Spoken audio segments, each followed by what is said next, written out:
Bismillahirrahmanirrahim. Assalamu alaikum. Hello and welcome to our 30th lecture on algebra.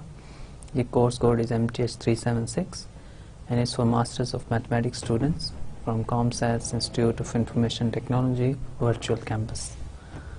Okay, so it's our 30th lecture, and as usual a brief recap of what we have done in the last lecture.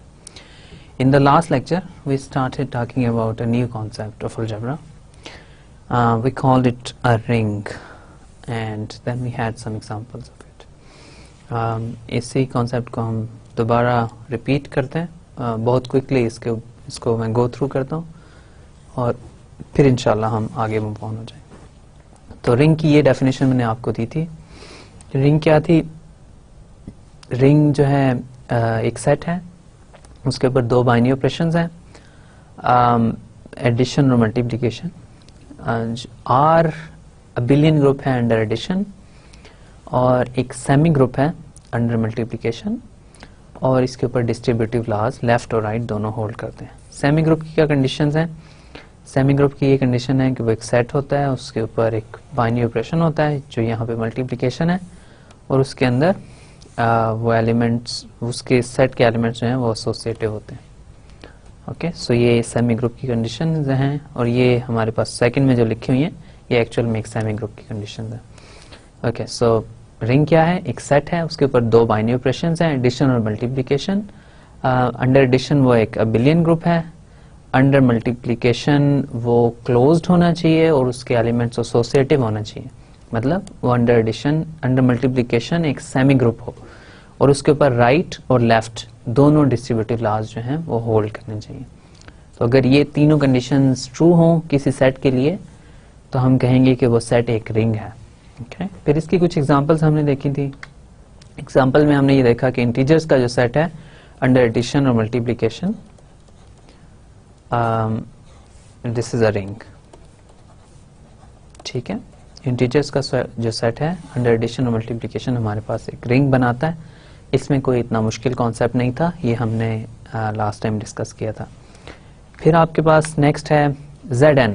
Zn की बात की, उसके ऊपर हमने addition define की, modulo addition, और इसके ऊपर मॉड्यूलो मल्टीप्लिकेशन की भी बात की. Okay, so modulo addition and modulo multiplication. So ये सेट जो Zn है, दिस इज अ रिंग. ठीक है, Zn भी एक रिंग है, Z भी एक रिंग है. फिर हमने नेक्स्ट बात की थी इस सेट की. n क्रॉस n मैट्रिसेस का सेट है, एंट्रीज रियल नंबर से आ रही हैं, तो हमें ये ऑलरेडी पता है कि n क्रॉस n मैट्रिसेस का जो सेट है वो एक अबिलियन ग्रुप बनाता है अंडर एडिशन, और अंडर मल्टीप्लिकेशन वो ग्रुप तो नहीं बनाता, लेकिन जो दो कोई से मैट्रिसेस को आप मल्टीप्लाई करेंगे तो आपके पास फिर n क्रॉस n मैट्रिक्स का ही एक मैट्रिक्स आएगा. ओके, इसके साथ साथ आपके पास जो मैट्रिक्स मल्टीप्लिकेशन है वो एसोसिएटिव होती है, मैट्रिसेस के अंदर डिस्ट्रीब्यूटिव लॉज होल्ड करते हैं. तो ये भी हमने ये चेक किया था लास्ट टाइम कि अंडर एडिशन और मल्टीप्लिकेशन एक रिंग बनाता है. ठीक है, फिर हमने नेक्स्ट ये बात एक और एग्जांपल की हम बात करते हैं. अभी एग्जांपल है Rx. ये एक सेट है. अभी तक आपको मैंने ये नहीं बताया कि इस सेट को हम कैसे डिफाइन करते हैं, लेकिन ये बहुत इंपॉर्टेंट सेट है. ओके, अब यहाँ पे मैं ले रहा हूँ R जो है, R is any ring. Okay, so R हमारे पास कोई सी रिंग है. ओके, उसके ऊपर ये मैं सेट डिफाइन कर रहा हूँ Rx. ओके, अब Rx में क्या हो रहा है, कैसे सेट है ये सेट है आपके पास सेट ऑफ ऑल पॉलिनोमियल्स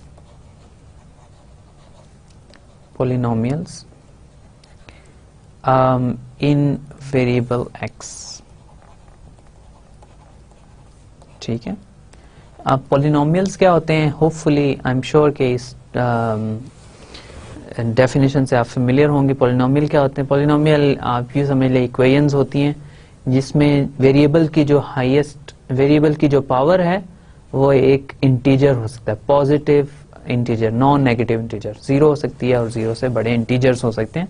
इसके अलावा पॉलिनोमियल्स में, और पावर्स नहीं हो सकती हैं। ओके, सो ये हमारे पास ऐसा सेट है जिसमें सारे पॉलिनोमियल्स रखे हैं वेरिएबल एक्स में। तो बेसिकली इस सेट में इस तरह के एलिमेंट्स आ रहे हैं, A nought plus A one X plus A two X square plus so on plus A N X to the power N plus so on. तो इसमें डिग्री का कोई कंडीशन नहीं है कितनी डिग्री है, जैसे सारे पॉलिनोमियल्स हैं। और ये जो A nought A one up to so on ये सारे कॉन्स्टेंट्स हैं, ये सारे के सारे रिंग आर में से आ रहे हैं। ठीक है, तो ये रिंग आर में से एलिमेंट्स, इसके जो कोफिशिएंट्स हैं पॉलिनोमियल के वो रिंग आर में से आ रहे हैं। ओके, अब आपको पता है कि दो पॉलिनोमियल्स को ऐड कैसे करना है। ओके, दो पॉलिनोमियल्स को ऐड कैसे करते हैं, आपने ये देखा है कि इनको ऐड करेंगे तो ये हो जाएगा A nought plus A one X A two X square plus so on. इतना ही मैं चलें लिख देता हूँ। और इसको ऐड करना है आपने, एक और पॉलिनोमियल है, कोफिशिएंट्स ही चेंज हो सकते हैं, वेरिएबल तो एक्स ही रहेगा। तो एक और पॉलिनोमियल है, तो लेट्स से उसके कोफिशिएंट्स है B nought B one X plus B two X square plus so on. इन दोनों को ऐड करना है। इन दोनों को ऐड करने का आपको शुरू से मेथड पता है, आप जो पावर्स के कॉरेस्पॉन्डिंग कोफिशिएंट्स हैं उनको ऐड कर देंगे। ये आ जाएगा आपके पास A nought plus B nought plus A one plus B one X plus A two plus B two X square plus so on. तो ये इस तरह आप दो पॉलिनोमियल्स को ऐड करते हैं। ओके, अब अंडर एडिशन जो है पॉलिनोमियल्स का ये जो सेट मैंने लिखा है ये आपके पास एक ग्रुप बनाता है। Okay, so under addition polynomials का ये जो सेट है R X under addition is a group. ठीक है, अब ये ग्रुप बनाता है, ये आप कैसे चेक करेंगे? वेल, आपने जस्ट कंडीशंस ही चेक करनी है ना ग्रुप की। बाइनरी ऑपरेशन मैंने आपको दे दिया, दो पॉलिनोमियल्स को ऐड करेंगे आपको फिर एक पॉलिनोमियल ही मिलेगा। तो ये मैंने आपको बाइनरी ऑपरेशन इसके अंदर डिफाइन कर दिया। आपने जस्ट ये चेक करना है कि आपके पास जो इसमें एलिमेंट्स आ रहे हैं वो एसोसिएटिव हैं, इतना मुश्किल नहीं है, ये बहुत आसान कंडीशन है। इसमें आइडेंटिटी क्या है? जीरो पॉलिनोमियल है जिसमें सब के सब एलिमेंट्स के कोफिशिएंट जीरो है। फिर इसके अंदर इनवर्स क्या किसी एलिमेंट्स का, एलिमेंट का हर एलिमेंट ए नॉट के कॉरेस्पॉन्डिंग आप माइनस ए ले लें। तो polynomial A nought plus A one X plus A two X square so on का इनवर्स क्या होगा? Minus A nought minus A one X minus A two X square up to so on, right. So ये आपके पास इसका inverse होगा। तो आपके पास कोई भी कंडीशन इसमें मुश्किल नहीं है, आप प्लीज इसको वेरीफाई कर लीजिएगा कि ये जो सेट ऑफ पॉलिनोमियल्स मैंने लिखा है ये आपके पास एक्चुअल में एक ग्रुप बनाता है अंडर एडिशन। अब मल्टीप्लिकेशन कैसे डिफाइन करनी है? आपको पता है कि आपने पॉलिनोमियल को कैसे मल्टीप्लाई करना है। A nought plus A one X plus A two X square plus so on, इन दोनों पॉलिनोमियल्स को आपने आपस में मल्टीप्लाई करना है। B nought plus B one X plus B two X square plus so on. Okay, इन दोनों पॉलिनोमियल्स को मल्टीप्लाई करना है। आपको पता है कि आप एक टर्म से स्टार्ट करते हैं, उसको सारी टर्म से मल्टीप्लाई करते हैं, फिर नेक्स्ट वाली टर्म और सो ऑन। तो ए नॉट बी नॉट आएगा पहले, फिर आएगा A nought B one, okay, A nought B one plus A one और B nought, A one B nought X, X के कॉरेस्पॉन्डिंग यही कोफिशिएंट्स आएंगे बस, इसके अलावा कोई कोफिशिएंट्स नहीं आएंगे। ओके, फिर आपके पास अगर नेक्स्ट आप देखना चाहें तो आपके पास आ जाएगा A nought B two plus A one B one plus A two B nought X square, और इसी तरह ये कंटिन्यू होगा। तो ये आप यूजुअल पॉलिनोमियल जैसे आप मल्टीप्लाई कर रहे हैं, मैं वैसे ही पॉलिनोमियल्स को मल्टीप्लाई कर रहा हूँ, लेकिन मैं कोफिशिएंट्स को इकट्ठा करके डायरेक्टली लिख रहा हूँ कि वो कोफिशिएंट्स उसके क्या आएंगे। ओके, सो पावर्स को इकट्ठा कर रहा हूँ साथ साथ। ओके, सो मे बी मैं एक दो स्टेप्स इसमें मिस कर रहा हूँ, लेकिन आप इजीली इसको मल्टीप्लाई कर लेंगे पॉलिनोमियल्स को। तो दो पॉलिनोमियल्स को आपस में मल्टीप्लाई करना है, आपके पास ये आंसर आएगा। अब आप इसमें से देखें कि ये सारे एलिमेंट्स जो हैं कोफिशिएंट्स ये फिर रिंग में आर में ही होंगे। ए नॉट और बी नॉट आर में है तो इन दोनों का प्रोडक्ट भी आर में होगा क्योंकि आर एक रिंग है। इसी तरह ए नॉट बी वन आर में है तो इनका प्रोडक्ट भी आर में होगा, और इन सब एलिमेंट्स का सम भी आर में होगा क्योंकि आर रिंग है, उसके ऊपर दो बाइनरी ऑपरेशन डिफाइन हुए हैं। ओके, सो आप इसमें ये कह सकते हैं कि ए not times b naught is in R. Similarly a naught b1 plus a1 b naught is in R. और इसी तरह सारे coefficients plus a1 b1 plus a2 b naught b R में होगा, क्योंकि R एक रिंग है.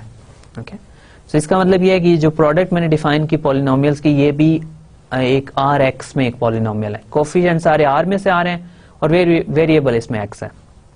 तो जब दो पॉलिनोमियल्स को मल्टीप्लाई करूंगा तो आपके पास रिजल्ट फिर एक पॉलिनोमियल आएगा उसी वेरिएबल में, कोफिशिएंट्स भी उसी रिंग में से आएंगे. ओके, सो इसका मतलब ये है कि आर एक्स जो है वो क्लोज्ड है under polynomial multiplication.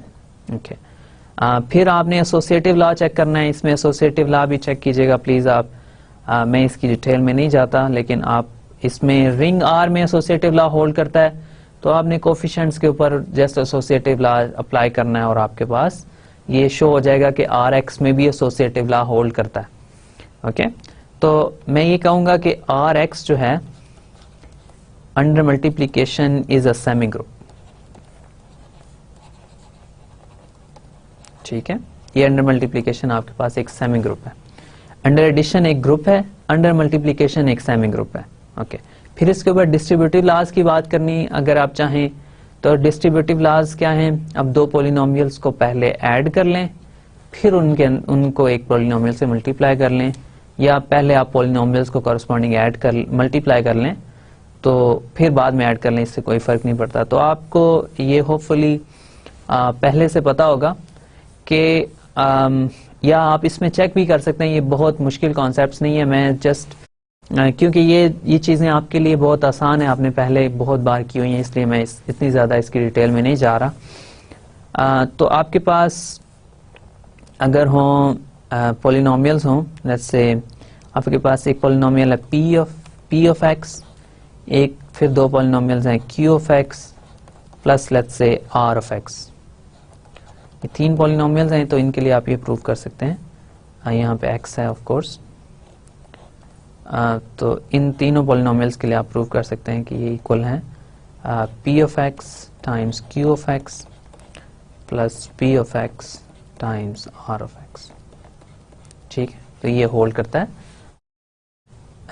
Distributive laws hold करते हैं पॉलिनोमियल मल्टीप्लिकेशन और एडिशन के लिए. ओके, सो ये एक सेट है जिसके जो एक ग्रुप है अंडर एडिशन, मल्टीप्लिकेशन के अंदर एक सेमी ग्रुप है, और फिर इसके साथ साथ इसके जो एलिमेंट्स हैं इनके ऊपर डिस्ट्रीब्यूटिव लॉज भी होल्ड करते हैं. तो इसका मतलब ये हुआ कि ये जो आर एक्स है under addition and multiplication is a ring. ठीक है, इसमें मैंने कुछ चीजें स्किप की हैं, प्लीज उसको आप जरूर फिल कीजिएगा क्योंकि ये बहुत इंपॉर्टेंट एग्जांपल है रिंग की. इस रिंग को हम कहते हैं पॉलिनोमियल रिंग. ठीक है, एग्जांपल आपके पास कहलाती है पॉलिनोमियल रिंग, क्योंकि इसमें इस सेट में पॉलिनोमियल्स आ रहे हैं, तो ये सेंस बनती है कि इन रिंग्स को हम पॉलिनोमियल रिंग्स कह दें. तो अब ये पॉलिनोमियल रिंग्स के हमारे पास एग्जांपल्स हैं. पॉलिनोमियल रिंग्स रिंग थ्योरी में बहुत इंपॉर्टेंट रोल प्ले करती हैं. एक पूरी थ्योरी आपके पास बिल्ट है सिर्फ पॉलिनोमियल रिंग्स के ऊपर, राइट. सो आप पॉलिनोमियल रिंग्स के ऊपर आप एक पूरा कोर्स स्टडी कर सकते हैं. ये बहुत इन डेप्थ बहुत डिटेल्ड फील्ड है, लेकिन हमारा रिंग थ्योरी का जो कोर्स है, जो पार्ट है, वो बहुत शॉर्ट है, तो हम इसको ब्रीफली जस्ट ओवरव्यू करके हम आगे मूव कर जाएंगे कि पॉलिनोमियल रिंग क्या है. एक सेट है पॉलिनोमियल्स का. यहाँ पे हम सिर्फ वन वेरिएबल की बात कर रहे हैं. वेरिएबल्स इंक्रीज कर सकते हैं आप, और कोफिशिएंट्स आप डिफरेंट रिंग्स में से ले सकते हैं. आपके पास बहुत सारी इसमें ऑप्शंस हैं, लेकिन एक वेरिएबल में किसी रिंग में से कोफिशिएंट्स आ रहे हो तो आपके पास पॉलिनोमियल रिंग क्या है. आपने आप उसमें पॉलिनोमियल्स हैं वन वेरिएबल के, वो जो सेट है आपके पास वो अंडर एडिशन एक अबिलियन ग्रुप बनाएगा, अंडर मल्टीप्लिकेशन वो एक सेमी ग्रुप बनाएगा, और उसके ऊपर डिस्ट्रीब्यूटिव लॉज भी होल्ड करते हैं. हेंस वो एक रिंग है, और इस रिंग को हम पॉलिनोमियल रिंग कहेंगे. Okay, right. सो ये हमारे पास कुछ एग्जांपल्स थी रिंग्स की, जिसमें हमने इंटीजर्स देखे, फिर मॉडुलो इंटीजर्स देखे, मैट्रिसेस की एग्जांपल्स देखी, और फिर हमारे पास पॉलिनोमियल रिंग की हमने एग्जांपल देखी. ये कुछ एग्जांपल्स हैं हमारे पास रिंग्स की. ओके, सो इसके अलावा और भी एग्जांपल्स हो सकती हैं रिंग्स की। एक इजी, इतनी इजी नहीं लेकिन एक बहुत इंटरेस्टिंग एक्सरसाइज ये है कि हमने जितने भी ग्रुप्स अभी तक स्टडी किए हैं उन सब ग्रुप्स को आप लें, उन सब ग्रुप्स को लेके देखें कि उनमें से कौन से ग्रुप्स के ऊपर आप एक और बाइनरी ऑपरेशन डिफाइन कर सकते हैं कि वो जो ग्रुप्स हैं वो आपके पास रिंग्स बन जाए। जैसे क्यू है आपके पास, उसके ऊपर एडिशन के अंडर वो एक ग्रुप है, तो आप उसके ऊपर मल्टीप्लिकेशन का बाइनरी ऑपरेशन भी डिफाइन करें, क्या उसके अंदर सेमी ग्रुप बनेगा? आई एम श्योर कि वो बनेगा और फिर वो भी एक रिंग हो जाएगा। फिर आपके पास रियल नंबर्स का सेट है, वो भी आपके पास एक रिंग हो जाएगा। तो बेसिकली जितने भी आपने अभी तक ग्रुप स्टडी किए हैं उन सबको आप लेके देखें, उनके ऊपर क्या आप एक और बाइनरी ऑपरेशन डिफाइन कर सकते हैं जिसके अंडर वो सेमी ग्रुप हो। तो फिर अगर ऐसा पॉसिबल हुआ और फिर उसके ऊपर डिस्ट्रीब्यूटिव लॉज भी होल्ड करते हों तो वो आपके पास बेसिकली एक रिंग बन जाएगा, राइट। सो इस तरह आप बहुत सारी एग्जांपल रिंग्स की ढूंढ सकते हैं। अभी मैं मजीद कुछ रिंग्स के कॉन्सेप्ट की बात करूंगा और एग्जांपल्स को हम साथ साथ मजीद होपफुली नए एग्जांपल्स भी देखते रहेंगे जो जो हम नए कॉन्सेप्ट्स की बात करते रहेंगे। ओके, सो अब नेक्स्ट हमारे पास है कम्यूटेटिव रिंग क्या होती है। आपने ग्रुप्स की बात की थी, ग्रुप्स के लिए मैंने अबिलियन ग्रुप्स या कम्यूटेटिव ग्रुप्स डिफाइन किए थे, रिंग्स के लिए भी मैं डिफाइन कर देता हूं। तो आपके पास अगर एक रिंग हो R, let R be a ring, ठीक है। अब कम्यूटेटिव रिंग की बात हम कर रहे हैं तो R के ऊपर बाइनरी ऑपरेशंस हैं एडिशन और मल्टीप्लिकेशन, ठीक है। R प्लस और डॉट दोनों बाइनरी ऑपरेशन है इसके ऊपर। ओके, सो R जो रिंग है उसके ऊपर बाइनरी ऑपरेशन मैंने दोनों डिफाइन किए। तो अब मेरा क्वेश्चन अब ये हो सकता है कि अब कौन से बाइनरी ऑपरेशन के तहत इसको हम कम्यूटेटिव की कंडीशन अप्लाई करें। वेल, ये ऑब्वियस इसका आंसर है एडिशन के अंडर ये ऑलरेडी अबिलियन ग्रुप है। मल्टीप्लिकेशन के अंडर ही पॉसिबल है ना कि हम इसको चेक करें कि क्या ये बाइनरी क्या ये एक अबिलियन ग्रुप है या नहीं है, या ये अबिलियन है अंडर मल्टीप्लिकेशन या नहीं। तो हम कहेंगे कि R अगर एक रिंग हो तो हम R को अबिलियन कहेंगे, then R is abelian if A times B is equal to B times A for all AB in R. Okay, so R एक अबिलियन रिंग होगी अगर मल्टीप्लिकेशन के अंडर उसके एलिमेंट्स अबिलियन हो, कम्यूटेटिव हो। Okay, सो ये आपके पास इसका सिंपल डेफिनेशन। ओके, सो कौन कौन सी रिंग्स अभी तक जो हमने देखी उनमें से कौन सी रिंग्स अबिलियन हैं, कौन सी नहीं है। ओके, इंटीजर्स की हमने रिंग की बात की। इंटीजर्स की रिंग की बात करेंगे तो आपको ये पता है कि इंटीजर्स जो हैं अंडर मल्टीप्लिकेशन अबिलियन होते हैं। So for example 2 times 3 3 times 2 के इक्वल है, राइट। सो ये इसमें इंटीजर्स के केस में आप जिस भी ऑर्डर में इंटीजर्स को मल्टीप्लाई करें आंसर आपके पास सेम आएगा। ओके, सो इंटीजर्स के केस में A times B हमेशा B times A के इक्वल होगा, तो इंटीजर्स के केस में ये कोई प्रॉब्लम नहीं है। इंटीजर्स जो हैं वो कम्यूटेटिव होते हैं अंडर मल्टीप्लिकेशन, तो इंटीजर्स की जो रिंग है वो एक कम्यूटेटिव रिंग है। इसी तरह अगर आप मॉड्यूलो इंटीजर्स की बात करें वो भी एक कम्यूटेटिव रिंग है। फिर हमने और बात की थी रिंग की जिसमें हमने कहा था कि मैट्रिसेस की रिंग है, n क्रॉस n मैट्रिसेस है। ओके, सो अगर हम n क्रॉस n मैट्रिसेस की बात करें और एंट्रीज आपके पास लेट्स से रियल नंबर्स में से आ रही हूं, सो n क्रॉस n मैट्रिसेस के लिए आपको पता है कि in general A times B जो है वो B times A के इक्वल नहीं होता है। मैट्रिसेस को डिफरेंट ऑर्डर में मल्टीप्लाई करें तो आपके पास डिफरेंट आंसर आ सकते हैं। इसका मतलब ये हुआ कि n क्रॉस n मैट्रिसेस की जो रिंग है वो एक कम्यूटेटिव रिंग नहीं है। ओके, सो ये आपके पास कुछ एग्जांपल्स आपको मिल गई कम्यूटेटिव रिंग्स की, कुछ एग्जांपल्स आपको मिल गई नॉन कम्यूटेटिव रिंग्स की। अब Z जो है ये एक कम्यूटेटिव रिंग है, राइट। इसी तरह Zn जो है ये भी एक कम्यूटेटिव रिंग है,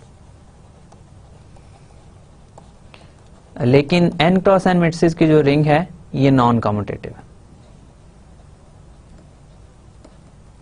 ठीक है, ये नॉन कम्यूटेटिव रिंग। इसके अलावा अगर आप बात करना चाहें तो अभी हमने देखी ring, polynomial ring Rx, polynomial with coefficients from a ring R और इस जो वेरिएबल है उसका x है। ओके, क्या ये रिंग कम्यूटेटिव होगी? वेल, इसका मैं रिजल्ट आपको पहले बता देता हूं, फिर हम इसकी डिस्कशन देख लेते हैं क्या है। Rx is commutative if and only if R is commutative। ठीक है, R आपको पता होना चाहिए कि R क्या है। R एक रिंग है यहाँ पे, ठीक है। R आपके पास कोई सी रिंग है तो Rx जो है वो कम्यूटेटिव रिंग होगी अगर R कम्यूटेटिव होगी। ओके, अब इसको देखना बहुत आसान है। आपने देखा था कि जब दो पॉलिनोमियल्स को इसमें मल्टीप्लाई करते हैं तो a0 b0 plus a0 b1 plus a1 b0 x plus so on, कुछ इस तरह के एलिमेंट्स आते हैं। अब आपने इसको लिखना है b0 a0, राइट। सो इसने आपने ऑर्डर चेंज करना है एलिमेंट्स का। तो ये दोनों एलिमेंट्स तो R के हैं, तो रिंग जरूरी नहीं है कि कम्यूटेटिव हो। अगर रिंग कम्यूटेटिव होगी तो आप इसको लिख सकते हैं b0 a0, अदरवाइज आप इसको कभी भी ये नहीं लिख सकते कि ये सेम है a0 b0 b0 a0 के इक्वल है। तो अगर ये रिंग कम्यूटेटिव है तो उसके लिए आपको लिखना पड़ेगा this should be equal to b0 a0 plus b1 a0 plus b0 a1 x plus so on. तो हमने a0 और b0 का ऑर्डर चेंज किया है। तो इसका मतलब ये है कि अगर R के दोनों एलिमेंट्स हैं तो R अगर कम्यूटेटिव होगी तो ये ऑर्डर चेंज कर सकते हैं, अदरवाइज नहीं कर सकते। तो इसका मतलब क्लियरली ये हुआ कि R का कम्यूटेटिव होना Rx का कम्यूटेटिव होने के लिए क्रूशल है, जरूरी है। तो इससे फिर हम ये लिख सकेंगे कि ये b0 plus b1 x plus so on times a0 plus a1 x plus so on, ये इसके इक्वल है। Okay, right. सो जो पॉलिनोमियल रिंग है वो कम्यूटेटिव होगी अगर उसकी कोफिशिएंट रिंग पॉलिनोमियल्स की कम्यूटेटिव होगी। पॉलिनोमियल रिंग्स कम्यूटेटिव होगी अगर उसके कोफिशिएंट्स की जो रिंग है वो कम्यूटेटिव होगी या बिलियन होगी। ठीक है, तो कम्यूटेटिव रिंग्स की कुछ एग्जांपल्स मिल गई, कुछ नॉन कम्यूटेटिव रिंग्स की एग्जांपल मिल गई। इसके अलावा जिन रिंग्स की आपने बात की R प्लस डॉट, ये कम्यूटेटिव रिंग है। ठीक है, और इसी तरह जो Q है, Q प्लस डॉट, ये भी एक कम्यूटेटिव रिंग है। ठीक है, तो ये आपके पास डिफरेंट एग्जांपल्स हैं रिंग्स की, जिनमें से कुछ कम्यूटेटिव हैं, कुछ कम्यूटेटिव नहीं है। ओके, अब नेक्स्ट हम बात कर रहे हैं जीरो डिवाइजर्स। जीरो डिवाइजर्स क्या होते हैं? ओके, अब आपको ये पता है कि हम जीरो डिवाइजर्स डिफाइन करते हैं, वो कैसे करते हैं कि A B in a ring R ring है, are called zero divisors.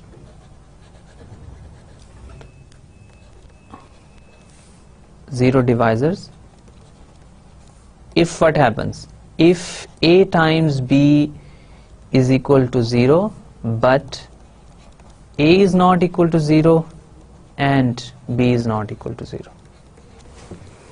Okay, अब इसका क्या मतलब है?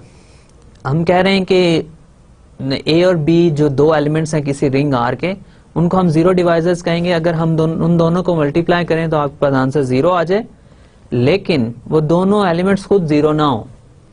ओके, अब ये क्या बात कर रहे हैं हम यहाँ पे? बात ये कर रहे हैं हम कि हमारे पास इन जनरल जब दो नंबर्स को आपस में मल्टीप्लाई करेंगे तो आंसर तब 0 आएगा जब उनमें से एक 0 होगा। अगर उनमें से एक भी एलिमेंट 0 नहीं होगा तो इन जनरल आंसर आपके पास नंबर्स के केस में 0 नहीं आ सकता। फॉर एग्जाम्पल, आपने 2 को किसी भी और नंबर से मल्टीप्लाई करेंगे तो आपके पास 0 नहीं आएगा अनलेस आप इसको 0 से मल्टीप्लाई करें। ओके, इन जनरल नंबर्स की बात हो रही है, आपके पास इंटीजर्स की बात हो रही है, या रियल नंबर्स की बात हो रही है, या रैशनल नंबर्स की बात हो रही है। तो इसमें जब भी किसी नंबर को, नॉन जीरो नंबर को आप 0 से मल्टीप्लाई करेंगे तभी 0 आएगा, अदरवाइज आपके पास 0 नहीं आ सकता। दोनों एलिमेंट्स अगर नॉन जीरो होंगे तो उनका प्रोडक्ट 0 नहीं आ सकता। अब हम ये कह रहे हैं कि अगर रिंग में कोई दो एलिमेंट्स को आप मल्टीप्लाई करें तो आंसर 0 आ जाए, लेकिन कोई भी एलिमेंट 0 ना हो तो हम उन एलिमेंट्स को 0 डिवाइजर्स कहेंगे। वेल, क्या ऐसा हो भी सकता है या हम जस्ट डेफिनेशन दे रहे हैं? वेल, ऐसा एक्चुअल में हो सकता है। कैसे हो सकता है? आप एग्जांपल लें Z4 की। Z4 में आपके पास एलिमेंट्स हैं 0, 1, 2, 3। अब Z4 में आप 2 को 2 से मल्टीप्लाई करें, आपके पास आंसर क्या आ जाता है? आपके पास आंसर 4 आ जाता है। 4 मॉड्यूलो 4 क्या है? 0। अब 2 टाइम्स 2 Z4 के अंदर 0 है, 2 टाइम्स 2 Z4 के अंदर 0 है, लेकिन ना 2 0 के इक्वल है और ना फिर सेकंड वाला 2 0 के इक्वल है। तो दो एलिमेंट्स को मैंने आपस में मल्टीप्लाई किया, दोनों नॉन जीरो थे, लेकिन उनका प्रोडक्ट 0 आ गया। अब मैं कहूंगा कि 2 जो है ना 0 डिवाइजर्स है। 2 क्या है? 2 एक 0 डिवाइजर है, क्योंकि इसका प्रोडक्ट 2 का प्रोडक्ट 2 के साथ 0 आता है, लेकिन 2 खुद 0 के इक्वल नहीं है of course. Okay, so 0 divisors क्या है? जब दो एलिमेंट्स को आपस में मल्टीप्लाई करूं तो आंसर 0 आए, लेकिन दोनों में से कोई भी एलिमेंट 0 ना हो। ओके, अब इसकी एक और एग्जांपल मैं आपको देता हूं। अब 2 क्रॉस 2 मैट्रिसेस का सेट लें, ठीक है। Let's say entries real number से आ रही। ओके, उनमें से 2 क्रॉस 2 मैट्रिसेस में से आप ऐसा दो मैट्रिसेस आप लिखें। लेट्स से आप मैट्रिसेस लेते हैं 0, 1, 0, 2, ठीक है। इसको मल्टीप्लाई करें आप मैट्रिक्स के साथ। कौन से मैट्रिक्स के साथ इसको मल्टीप्लाई करेंगे?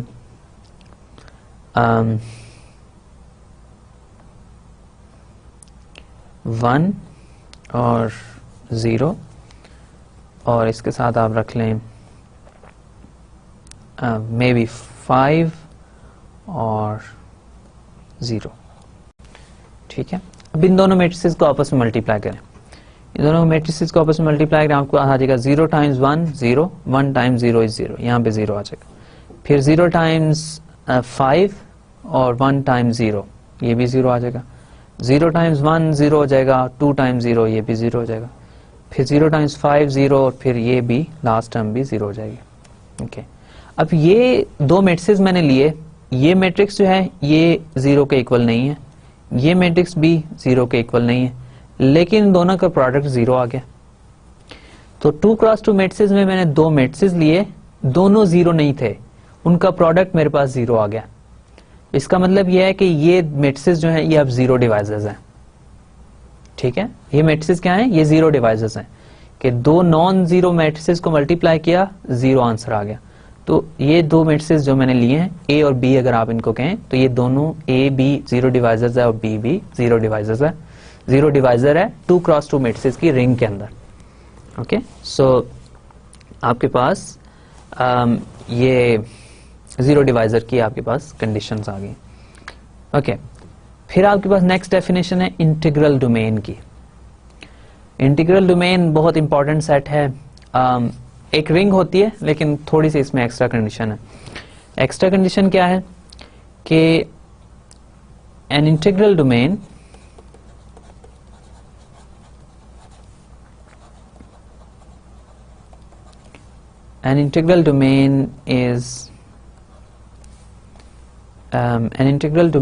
is a commutative ring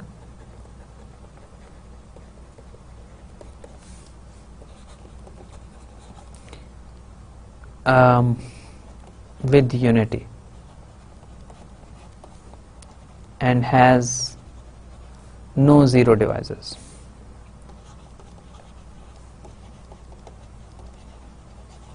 okay, अब कॉम्यूटेटिव रिंग है विद यूनिटी का क्या मतलब है?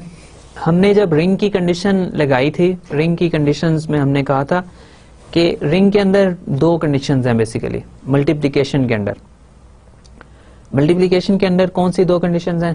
पहली कंडीशन ये है कि वो क्लोज्ड होना चाहिए सेट अंडर मल्टीप्लिकेशन। दूसरी कंडीशन ये लगाई थी कि उस सेट के अंदर एलिमेंट्स एसोसिएटिव होने चाहिए। ओके, वेल ठीक है, ये दो कंडीशंस लगाई। इन दो कंडीशंस के बाद हमने कभी ये बात नहीं की कि उस रिंग के अंदर मल्टीप्लिकेटिव आइडेंटिटी भी होनी चाहिए। तो अगर रिंग के अंदर मल्टीप्लिकेटिव आइडेंटिटी भी मौजूद होगी तो हम उस रिंग को कहेंगे कि ये रिंग है विद यूनिटी। ओके अगर रिंग के अंदर मल्टीप्लिकेटिव आइडेंटिटी भी मौजूद होगी तो हम उसको रिंग को कहेंगे कि this is a ring with unity. Okay इस कॉन्सेप्ट को मैं थोड़ी देर में मजीद एलैबोरेट करता हूं और आपको एग्जांपल्स भी दूंगा कौन सी रिंग्स ऐसी हैं जिसमें यूनिटी होती है, कौन सी रिंग्स ऐसी हैं जिसमें यूनिटी नहीं होती है। ओके सो इंटीग्रल डोमेन क्या है? इंटीग्रल डोमेन एक कम्यूटेटिव रिंग है जिसमें आइडेंटिटी एलिमेंट भी हो, मल्टीप्लिकेटिव आइडेंटिटी भी हो, ओके और इसमें जीरो डिवाइजर्स ना हो। सो इंटीग्रल डोमेन में एक कम्यूटेटिव रिंग होती है, ओके इसके अंदर आइडेंटिटी होनी चाहिए, मल्टीप्लिकेटिव आइडेंटिटी। एडिटिव आइडेंटिटी तो पहले ही मौजूद है ना, क्योंकि वो ये एक अबिलियन ग्रुप है अंडर एडिशन, तो इसके अंदर एडिटिव आइडेंटिटी या आइडेंटिटी अंडर एडिशन पहले ही मौजूद है। अब इसमें मल्टीप्लिकेटिव आइडेंटिटी भी है, ये एक कम्यूटेटिव रिंग है और इसके अंदर जीरो डिवाइजर नहीं होने चाहिए। ऐसा नहीं होना चाहिए इसके अंदर कि आप दो एलिमेंट्स को आपस में मल्टीप्लाई करें तो आपके पास जो रिजल्ट है वो एलिमेंट्स नॉन जीरो हों लेकिन उनका रिजल्ट जीरो आ जाए, ऐसी कंडीशन नहीं होनी चाहिए। ये एक अननेचुरल कंडीशन है इफ यू लाइक। हमारे पास इन जनरल यही होता है कि आपके पास दो एलिमेंट्स को आपस में मल्टीप्लाई करें, दोनों नॉन जीरो हो तो रिजल्ट नॉन जीरो आता है। तो इंटीग्रल डोमेन एक ऐसा सेट है जिसमें ये कंडीशन होल्ड करती है कि जब भी दो एलिमेंट्स को आपस में मल्टीप्लाई करेंगे तो अगर उनका आंसर जीरो है तो उनमें से एक जीरो होना चाहिए। So it has no zero divisor. इसका बेसिकली मतलब ये है कि if A B is equal to zero, इस सेट के अंदर अगर ए बी जीरो होगा so this implies either A is zero और बी इज जीरो, ठीक है, और both are zero. Okay so अगर इस सेट के अंदर दो एलिमेंट्स का प्रोडक्ट जीरो होगा तो उनमें से एक एलिमेंट जरूर जीरो होगा, दोनों भी जीरो हो सकते हैं लेकिन एक एलिमेंट मस्ट जीरो होगा। ऐसा नहीं होगा कि दो नॉन जीरो एलिमेंट्स का प्रोडक्ट इस सेट के अंदर जीरो आ जाए, राइट। सो इंटीग्रल डोमेन एक ऐसी डोमेन है, एक ऐसा सेट है जो एक रिंग है, कम्यूटेटिव रिंग है, इसके अंदर आइडेंटिटी भी होती है मल्टीप्लिकेटिव, और इसके अंदर जो है इसके अंदर ये जो नेचुरल कंडीशन है हमारे पास कि दो एलिमेंट्स को मल्टीप्लाई करें तो अगर उनका आंसर जीरो आ जाए तो उनमें से एक एलिमेंट जरूर जीरो होना चाहिए। नॉन जीरो एलिमेंट्स का प्रोडक्ट जीरो नहीं आना चाहिए, इंटीग्रल डोमेन के अंदर नहीं आएगा, ठीक है। ओके सो ये इंटीग्रल डोमेन की आपकी इसकी कुछ एग्जांपल्स देखते हैं। पहले मैं रिंग विद यूनिटी का जो कॉन्सेप्ट है इसको आपको मजीद थोड़ा सा एलैबोरेट कर दूं। तो अभी हम इंटीग्रल डोमेन की कुछ एग्जांपल्स में आपको अभी डिस्कस करता हूं, लेकिन इससे पहले रिंग्स विद यूनिटी के हम कॉन्सेप्ट को थोड़ा एलैबोरेट करते हैं। Okay so ring with unity क्या होती है? अभी मैंने आपको ब्रीफली बताया कि अगर आपके पास एक रिंग हो R, let R be a ring, okay आप ये कहेंगे कि R is a ring with unity,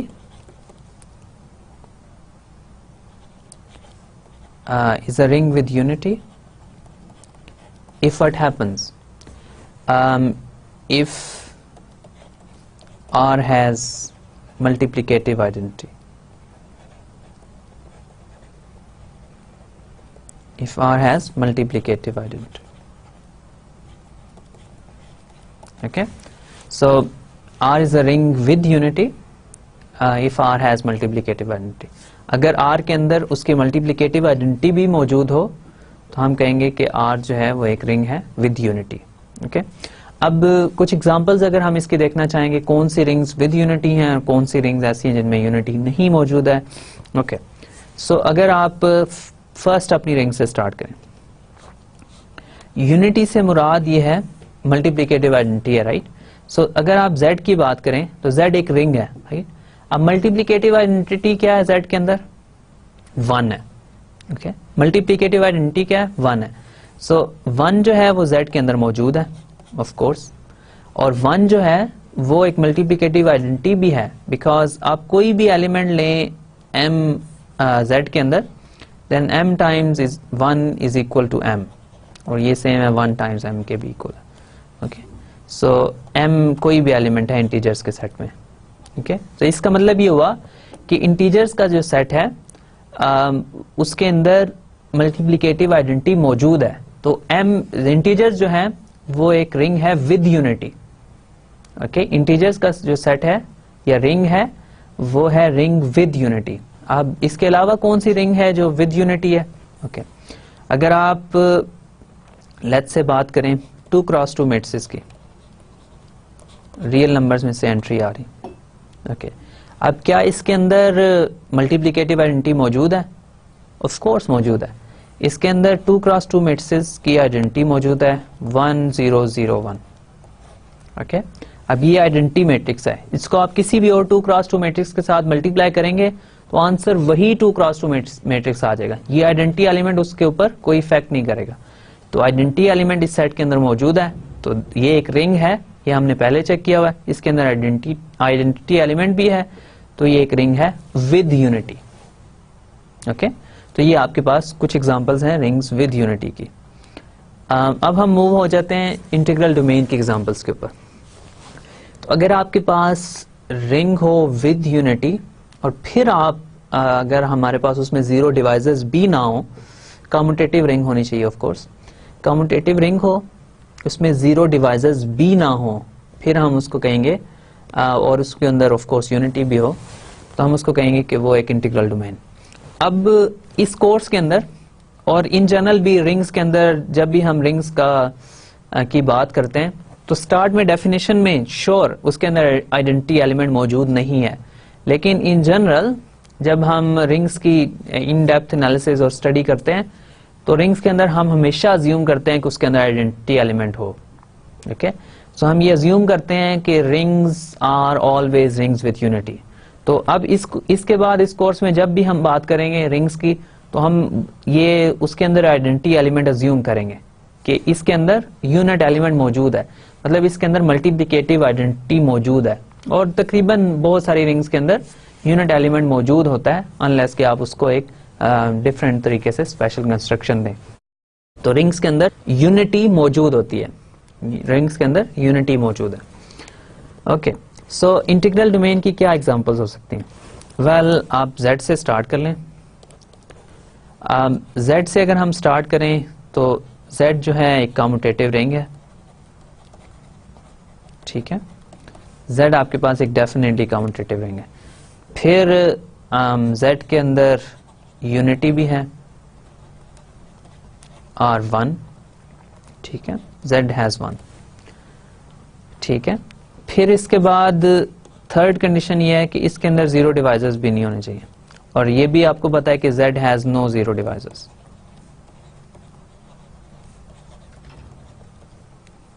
ठीक है, आप Z के किसी 2 नॉन जीरो एलिमेंट्स को मल्टीप्लाई करेंगे आपके पास हमेशा नॉन जीरो आंसर आएगा, आपके पास जीरो आंसर नहीं आ सकता। ये इंटीजर्स की प्रॉपर्टी है, इंटीजर्स की एक बहुत फंडामेंटल प्रॉपर्टी है कि आपके पास जब भी 2 नॉन जीरो इंटीजर्स को आपस में मल्टीप्लाई करेंगे तो आपके पास हमेशा एक नॉन जीरो इंटीजर आएगा।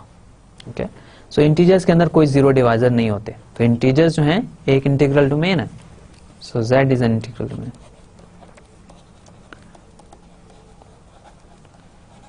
Okay, right. अब अगर मैट्रिसेस की बात करें, लेट्स से 2 क्रॉस 2 मैट्रिक्स, ये जो भी 2 क्रॉस 2 मैट्रिक्स के लिए बात कर रहा हूँ ये n क्रॉस n मैट्रिक्स के लिए भी ट्रू है। ओके, सो 2 क्रॉस 2 मैट्रिक्स की बात कर रहा हूँ रियल नंबर्स के अंडर।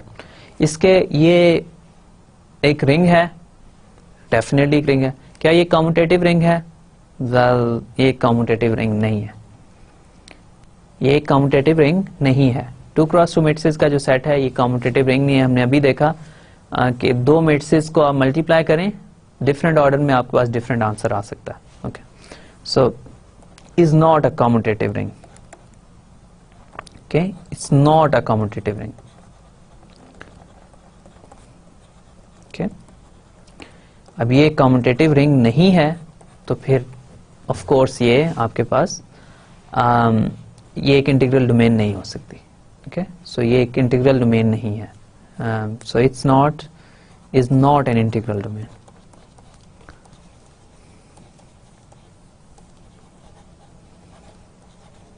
Okay. इसके अलावा अगर आप इंटीग्रल डोमेन्स की एग्जांपल देखना चाहें उसमें आपके पास Q हो सकता है, R हो सकता है, ये भी इंटीग्रल डोमेन्स हैं। और इसके अलावा भी आप इसमें सोचिएगा कि इंटीग्रल डोमेन्स और कौन सी हो सकती हैं। आपने Zn की एग्जांपल अभी देखी थी। Zn एक कम्यूटेटिव रिंग है, उसमें यूनिटी भी मौजूद है, लेकिन एक कम्यूटेटिव रिंग है, उसमें यूनिटी भी मौजूद है, लेकिन उसमें जीरो डिवाइजर्स भी मौजूद हैं। जैसे Z4 है, उसमें 2 क्रॉस 2 जीरो होता है। Z4 के अंदर 2 क्रॉस 2 जीरो होता है, तो हेंस इसके अंदर जीरो डिवाइजर मौजूद हैं, ये एक इंटीग्रल डोमेन नहीं हो सकती। इन जनरल Zn जो है वो एक इंटीग्रल डोमेन नहीं है, Zn इंटीग्रल डोमेन नहीं होगी। ओके, अब हम बात कर रहे हैं यूनिट्स की।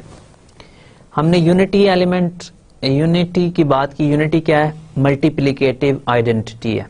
ओके, सो बेसिकली आप ये देख रहे होंगे कि हम ग्रुप की मल्टीप्लिकेशन ग्रुप्स की कंडीशंस की बात कर रहे हैं। बेसिकली हमने स्टार्ट किया कम्यूटेटिव कब होगा अंडर मल्टीप्लिकेशन, हमने फिर बात की कि उसमें मल्टीप्लिकेटिव आइडेंटिटी कब होगी, तो ये हमने होगी या नहीं होगी, तो मल्टीप्लिकेटिव आइडेंटिटी की बात की।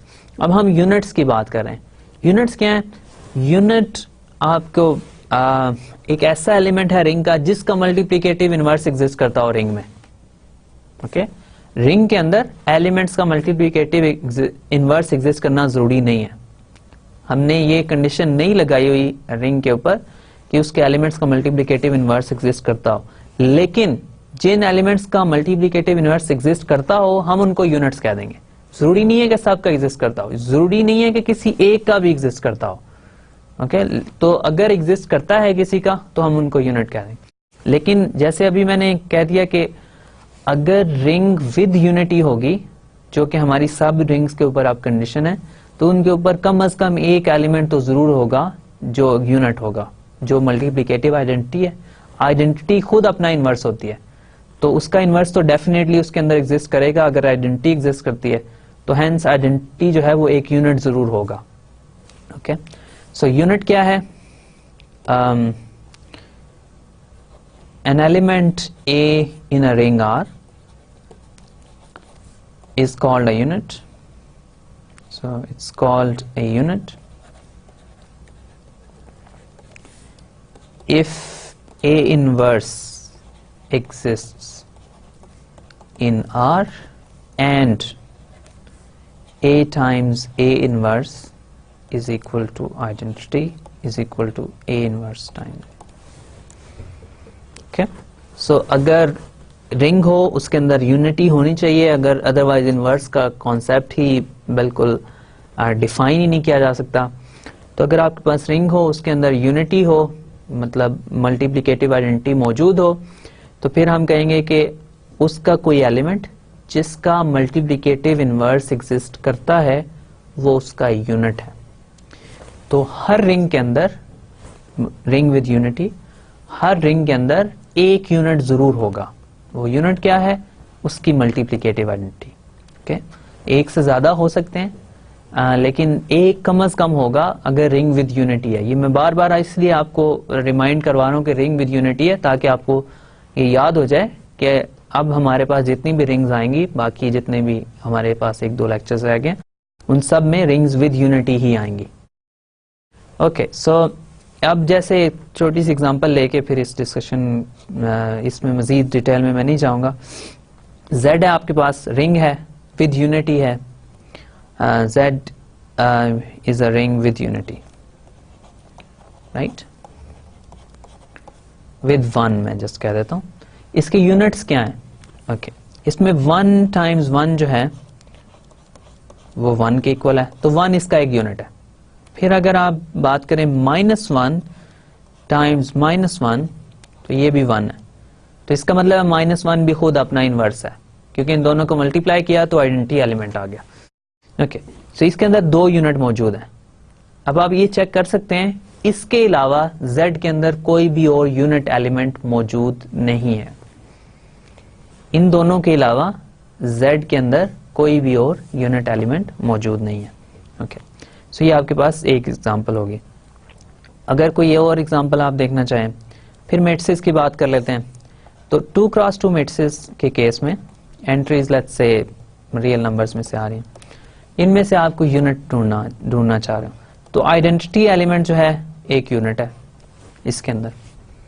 ओके इसके अलावा भी इसके अंदर यूनिट्स मौजूद हैं। हर मैट्रिक्स जिसका डिटर्मिनेंट नॉन जीरो है वो इसका यूनिट है। सब एलिमेंट्स यूनिट्स नहीं है, सब एलिमेंट्स यूनिट नहीं है। इसके अंदर डिटर्मिनेंट जीरो के बहुत सारे मैट्रिसेस पड़े हुए हैं।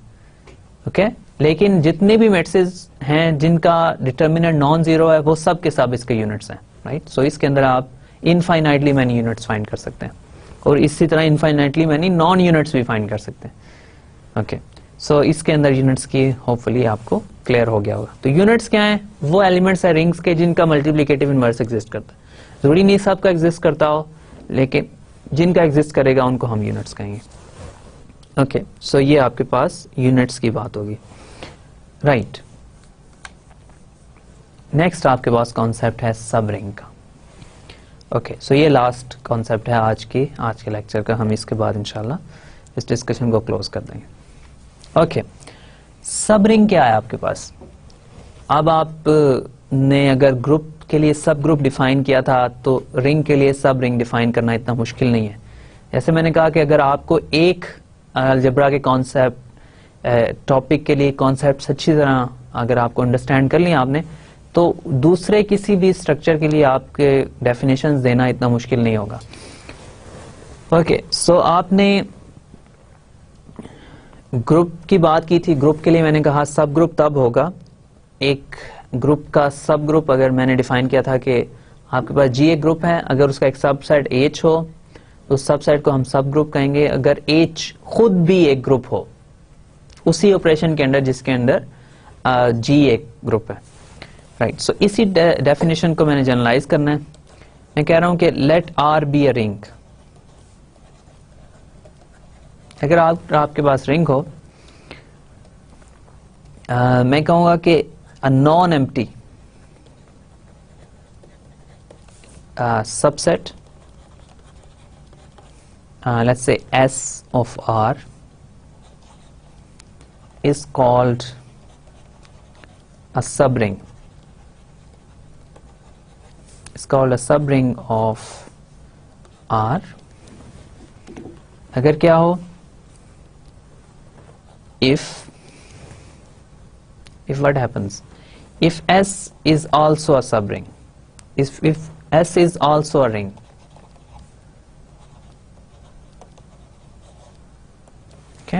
एक सबसेट है रिंग आर का जो खुद एक रिंग है। ओके सो ये मतलब ग्रुप के केस में भी ये डेफिनेशन थी, सब ग्रुप के रिंग के केस में भी सब रिंग की वही डेफिनेशन हमने जनरलाइज की है। ओके इस डेफिनेशन को अगर आप मजीद मैथमेटिकल कंडीशंस के थ्रू लिखना चाह रहे हो तो बेसिकली मेरा मतलब ये है कि आर एक रिंग है, उसका एक सबसेट है जो एक अबिलियन ग्रुप है अंडर एडिशन और सेमी ग्रुप है अंडर मल्टीप्लिकेशन और उसके अंदर डिस्ट्रीब्यूटिव लॉज होल्ड कर रहे हैं, लेकिन वो सबसेट भी है आर का। बाइनरी ऑपरेशन वही है जो आर के ऊपर है, बाइनरी ऑपरेशन चेंज नहीं हो रहे हैं। तो मे बी आप ये लिखना चाह रहे हैं कि आर प्लस डॉट, अगर आप यहां पे लिख दें तो आप ये कहेंगे कि a subset S plus dot of R is called a subring. Okay so ताकि आपको ये क्लियर रहे कि बाइनरी ऑपरेशंस वही हैं जो आर के ऊपर यूज हो रहे हैं। ओके अब इसी कंडीशंस को आपने मैथमेटिकली लिखना है तो आप ये कहेंगे कि a non empty subset, so S not equal to phi subset of R is a subring if and only if. अगर ये दो कंडीशंस आपके पास ट्रू हो जाएं, तो बल्कि ये तीन कंडीशंस जो, तो आप ये कहेंगे कि ये जो सबसेट है ये सब रिंग बन जाएगा। ओके पहली कंडीशन क्या है? पहली कंडीशन ये है कि वो सब ग्रुप वो एक ग्रुप होना चाहिए, ये सब ग्रुप होना चाहिए, अबिलियन ग्रुप होना चाहिए, अबिलियन सब ग्रुप होना चाहिए of R under addition, right. So अब आपको ये पता है कि सब ग्रुप अगर S को प्रूव करना हो R का, तो हम ये प्रूव करते हैं कि S1 minus S2 should be in S for all S1 S2 in S। Okay अगर सुपर सेट जो है बिगर सेट अबिलियन होगा तो स्मॉलर सेट भी उसमें से अबिलियन होगा। तो ये इस सेट की हेरिडिटरी प्रॉपर्टी है, ये इनहेरिट करते हैं स्मॉलर सेट्स बिगर सेट से। ओके, सब सेट जो हैं ये सुपर सेट से ये प्रॉपर्टी इनहेरिट करते हैं कि अगर सुपर सेट के एलिमेंट्स जो हैं वो अबिलियन होंगे तो सब सेट के एलिमेंट्स भी अबिलियन होंगे। ओके, तो पहली कंडीशन ये है कि वो सब ग्रुप होना चाहिए under addition. Okay, second condition ये है कि वो सेमी ग्रुप होना चाहिए अंडर मल्टीप्लिकेशन, या उसके एलिमेंट्स क्लोज्ड होने चाहिए अंडर मल्टीप्लिकेशन। जो एसोसिएटिव प्रॉपर्टी है, फिर ये हम पहले भी बात कर चुके हैं, एसोसिएटिव प्रॉपर्टी है किसी भी बाइनरी ऑपरेशन के अंदर ये इनहेरिट करते हैं स्मॉलर सेट सब सेट्स जो हैं अपने सुपर सेट से। ओके, सो बेसिकली हमने ये देखना है कि S1 टाइम्स S2 जो है वो भी S में होना चाहिए for all S1 S2 S1 comma S2 in S। कोई से दो एलिमेंट्स लें S1 और S2 तो उनका प्रोडक्ट भी सेट S में होना चाहिए। मतलब S जो है वो क्लोज्ड होना चाहिए अंडर मल्टीप्लिकेशन। मतलब S1 times S2 should be in S, तो S को क्लोज्ड होना चाहिए under multiplication. Okay, so third condition ये है कि जो आइडेंटिटी एलिमेंट है 1 मल्टीप्लिकेटिव आइडेंटिटी वो भी S में होना चाहिए। ओके, अब R जो है वो एक रिंग है विद यूनिटी, उसमें आइडेंटिटी एलिमेंट मौजूद है, तो वही आइडेंटिटी एलिमेंट जो है वो S में भी होना चाहिए। आइडेंटिटी एलिमेंट हमेशा यूनिक होता है। ओके, सो ये हमने पहले प्रूव किया हुआ। तो आइडेंटिटी एलिमेंट चूंकि यूनिक होता है तो वही आइडेंटिटी एलिमेंट S में भी प्रेजेंट होना चाहिए। ओके, सो अगर R रिंग विद यूनिटी है तो उसकी सब रिंग भी रिंग विद यूनिटी होगी। ओके, सो ये आपके पास इसकी 3 कंडीशंस हैं। पहली कंडीशन क्लियरली आपको बता रही है, आप ये प्रूव कर रहे हैं कि S जो है वो एक सब ग्रुप है R का अंडर एडिशन। दूसरे में आप ये प्रूव कर रहे हैं कि S है क्लोज्ड अंडर मल्टीप्लिकेशन। तीसरे में आप ये कह रहे हैं कि आइडेंटिटी एलिमेंट जो R में है वो S में भी वही आइडेंटिटी एलिमेंट मौजूद होना चाहिए। तो ये 3 कंडीशंस हैं किसी भी सबसेट को सब रिंग प्रूव करने के लिए। सबसेट नॉन एम्प्टी होना चाहिए ऑफ कोर्स। अब यहां से आपको ये भी क्लियर हो जाना चाहिए, अभी तक इसको मैंने एक्सप्लिसिटली बयान नहीं किया, लेकिन अगर R एक रिंग है और वो रिंग विद यूनिटी है, उसके अंदर कम से कम 2 एलिमेंट जरूर मौजूद होंगे। कम से कम उसमें 2 एलिमेंट्स होंगे, एक एडिटिव आइडेंटिटी, एक मल्टीप्लिकेटिव आइडेंटिटी। ओके, सो अगर R एक रिंग है विद यूनिटी, उसमें कम से कम 2 एलिमेंट जरूर हैं, एक एडिटिव आइडेंटिटी, एक मल्टीप्लिकेटिव आइडेंटिटी। तो R अगर एक रिंग है तो वो डेफिनेटली एक नॉन एम्प्टी सेट होगा। एम्प्टी सेट रिंग नहीं बना सकता है। ओके, सो ये आपके पास सब रिंग्स क्या हैं? सब रिंग सबसेट्स हैं जो खुद रिंग्स होते हैं। ओके, ऑपरेशंस वही रहेंगे जो आपके पास रिंग R के ऊपर है। ओके, आज के लिए मैं इस डिस्कशन को यहीं पे रखता हूँ। नेक्स्ट टाइम इंशाल्लाह हम सब रिंग्स की कुछ एग्जांपल्स भी देखेंगे, फिर जो ग्रुप्स के लिए हम डिफरेंट कॉन्सेप्ट्स डिफाइन कर रहे थे वही रिंग्स के लिए डिफाइन करेंगे, और होपफुली हम नेक्स्ट लेक्चर के एंड तक या उससे अपने लास्ट लेक्चर जो होगा 32nd लेक्चर उसके मिड तक हम इस डिस्कशन को, रिंग्स की डिस्कशन को क्लोज करके फिर इंशाल्लाह हम कुछ एप्लीकेशंस की अगर हो सका तो हम बात करेंगे। अगर हमारे पास टाइम नहीं हुआ तो फिर इंशाल्लाह मैं कोशिश करूंगा आपको रिटर्न फॉर्म में इसकी कुछ एप्लीकेशंस मिल जाएं। ओके, सो आज के लेक्चर को हम समराइज करते हैं। आज के लेक्चर में हमने क्या किया, फिर इंशाल्लाह हम इसको क्लोज करते हैं। राइट, तो आज के लेक्चर में हमने क्या किया? आज के लेक्चर में हमने रिंग की डेफिनेशन फिर ब्रीफली देखी थी कि रिंग क्या है, एक सेट है, उसके ऊपर 2 बाइनरी ऑपरेशन हैं, और अंडर एडिशन वो एक अबिलियन ग्रुप होना चाहिए, अंडर मल्टीप्लिकेशन वो एक सेमी ग्रुप होना चाहिए, उसके ऊपर डिस्ट्रीब्यूटिव लॉज होल्ड करें तो आपके पास एक रिंग बन जाएगी। फिर रिंग की कुछ एग्जांपल्स देखी हमने, पॉलिनोमियल रिंग की एक एग्जांपल देखी हमने, और फिर उसके बाद हमने कुछ कॉन्सेप्ट्स रिंग के मजीद बात की। उसमें हमने कहा रिंग कॉम्यूटेटिव होगी अगर सेट जो है वो कॉम्यूटेटिव होगा under multiplication. Under addition already वो एक कॉम्यूटेटिव सेट है, बिलियन ग्रुप है। ओके, सो कॉम्यूटेटिव रिंग है। फिर उसके बाद हमने बात की कि जीरो डिवाइजर्स क्या होते हैं। हम रिंग के दो एलिमेंट्स को जीरो डिवाइजर्स कहेंगे अगर वो दोनों खुद तो नॉन जीरो हों लेकिन उनको मल्टीप्लाई करें तो आंसर जीरो आ जाए। ओके, दो नॉन जीरो एलिमेंट्स को मल्टीप्लाई करने से किसी रिंग में अगर जीरो आंसर आ जाए तो हम कहेंगे कि वो दोनों एलिमेंट्स जीरो डिवाइजर्स हैं, वो जीरो को डिवाइड कर रहे हैं, जीरो डिवाइजर्स हैं। ओके, अब हमने ये देखा कि कुछ रिंग्स ऐसी हैं, उसके एग्जांपल्स में हमने देखा कि जिनमें जीरो डिवाइजर्स होते हैं। वो जीरो डिवाइजर्स क्या होते हैं? आपने जैसे Z4 में 2 टाइम्स 2 करें तो जीरो आ जाएगा, दोनों एलिमेंट जीरो नहीं है लेकिन प्रोडक्ट जीरो है। मैट्रिसेस के केस में देखा कि दो नॉन जीरो मैट्रिसेस को मल्टीप्लाई करें आपके पास जीरो मैट्रिक्स आंसर आ सकता है। ओके, फिर इसके बाद हमने बात की रिंग्स विद यूनिटी की। रिंग्स विद यूनिटी क्या थी? अगर रिंग के अंदर मल्टीप्लिकेटिव आइडेंटिटी भी मौजूद हो तो हम कहेंगे कि वो रिंग विद यूनिटी है। फिर हमने कहा कि इसमें इस कोर्स में हम जितनी भी रिंग्स लेंगे उनमें हम यूनिटी एज्यूम करेंगे, उसमें मौजूद होगी। ओके, सो अगर रिंग विद यूनिटी हो उसके अंदर कम से कम दो एलिमेंट होंगे, एडिटिव आइडेंटिटी और मल्टीप्लिकेटिव आइडेंटिटी। सो दो एलिमेंट्स कम से कम जरूर होंगे। ओके, फिर हमने कहा इंटीग्रल डोमेन क्या होती है? इंटीग्रल डोमेन एक कॉम्यूटेटिव रिंग है विद यूनिटी और उसके अंदर जीरो डिवाइजर नहीं होते हैं। ओके, सो इंटीग्रल डोमेन के अंदर अगर आप दो नॉन जीरो एलिमेंट्स को मल्टीप्लाई करेंगे तो उसका आंसर भी नॉन जीरो एलिमेंट आएगा, जीरो एलिमेंट नहीं आ सकता है। ओके, सो ये आपके पास जीरो डिवाइजर्स की डेफिनेशन है। ओके, फिर हमने बात की कि इंटीग्रल डोमेन की एग्जांपल्स देखी। Z एक इंटीग्रल डोमेन है, Q है एक इंटीग्रल डोमेन है, R एक इंटीग्रल डोमेन है। इसके अलावा भी इंटीग्रल डोमेन्स होती हैं। ओके, फिर हमने नेक्स्ट बात की सब रिंग की। सब रिंग हमारे पास क्या है? सॉरी, इससे पहले हमने बात की यूनिट्स की। यूनिट क्या होता है? यूनिट किसी रिंग के वो एलिमेंट्स हैं जिनका मल्टीप्लिकेटिव इनवर्स एग्जिस्ट करता है। यूनिटी किसी एलिमेंट की आइडेंटिटी है, मल्टीप्लिकेटिव आइडेंटिटी। यूनिट क्या है? वो एलिमेंट या एलिमेंट्स जिनका मल्टीप्लिकेटिव इनवर्स एग्जिस्ट करता है रिंग में।